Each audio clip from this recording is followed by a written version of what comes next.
সালামু আলাইকুম।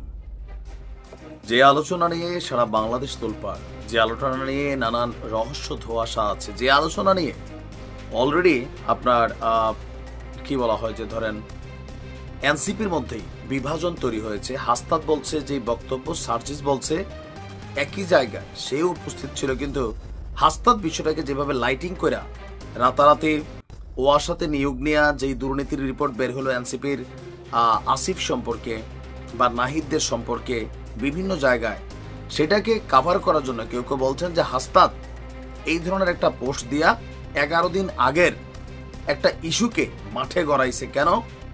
হয়তো তার এমন কোনো কর্মকাণ্ড তলে তলে হয়েছে যেটা পরবর্তী সময় গোয়েন্দারা তাকে ধরবে, সেই কারণে আগেই নিজের একটা স্ট্যান্ড তৈরি করে নিছে।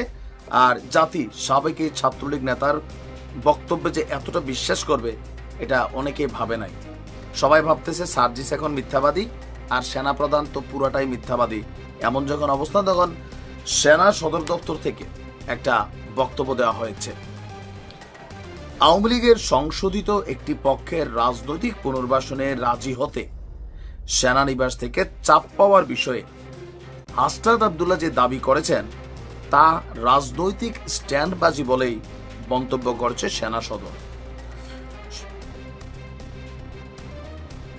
আর আমরা যদি দেখি এখানে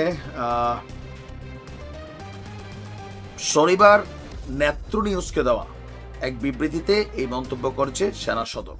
তো সেনা সদরের যে মন্তব্য, যে আপনার আমরা যদি দেখি সেনা সদরের যে বক্তব্য, যে সেনানিবাসে খোদ সেনাপ্রধান জেনারেল ওয়াকারুজ্জামানের সাথে গত 11ই মার্চ এটা বৈঠক হয়েছে। তবে হাসনাত আব্দুল্লাহকে ডেকে নিয়ে যাওয়া এবং আওয়ামী লীগ পুনর্বাসনের বিষয়ে তাদের প্রস্তাব বা চাপ দেওয়ার যে বিষয়টা, এটা অস্বীকার করেছে। বরং হাসনাত আব্দুল্লাহ এবং সার্জিস আলম তাদের আগ্রহেই 11ই মার্চ সেই বৈঠকটি আপনার অনুষ্ঠিত হয়েছিল।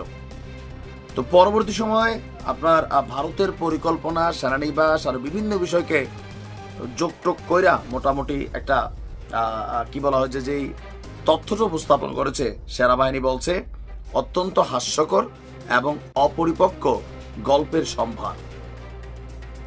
সেনাবাহিনী এত বেশি কথা বলার মতন গুরুত্বপূর্ণ ক্যারেক্টার হাসনাত হয় নাই, বুঝতে হবে।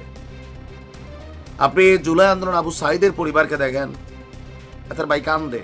আমি ভিডিওটা দিছি আজকে, আশ্বাস দিছে এরা নিজেরা কোটি কোটি টাকার মালিক হয়ে গেছে, এক একজন যার মতো করে আছে। ভাই ঘটনা নানান আসতেছে তো টেলিভিশনে। সর্বশেষ বাকি ছিল সেনাবাহিনীকে নিয়ে হাতাহাতি করা। তবে এই স্বাদটা মিটা যাবে মনে রাখেন। দীর্ঘদিন আওয়ামী লীগের সাথে সর্বোচ্চ পরিমাণ ফলটা খাইয়া শেষ পর্যায়ে এসে আওয়ামী লীগ থেকে বের হইয়া আওয়ামী লীগকে ভাঙ্গা আবার জাতির উপরে নতুন করে একটা আশা নিয়া, সেই আশা নিয়ে এরা যা খেলাধুলা শুরু করছে, এই এনসিপিরা একটা লোক পরিচ্ছন্ন ইমেজের এই মুহূর্তে বলতে পারে এরা সাংবাদিক ইলিয়াস যেদিন বাক্সরা ঝাড়া দিবে, যেদিন ডক্টর ইউনূসের সরকার থাকবে না, এই দিন দেখবেন কেমনে বের হয় পানির মতন ঝরঝর ঝরঝর করে।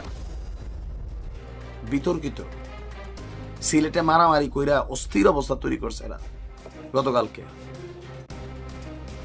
একটা ইফতার পার্টি সামলাইতে পারে না, হান্নান দেখে না কয়ে যে ভাই এখন কি আপনারা যে শুরু করছেন, কেমনে কি হবে। এনসিপি থেকে এই জাতির যে প্রত্যাশা, ডিমা পাবেন, ডিমা মনে রাখেন, বলে দিয়ে গেলাম অ্যাডভান্স। ভালো থাকুন।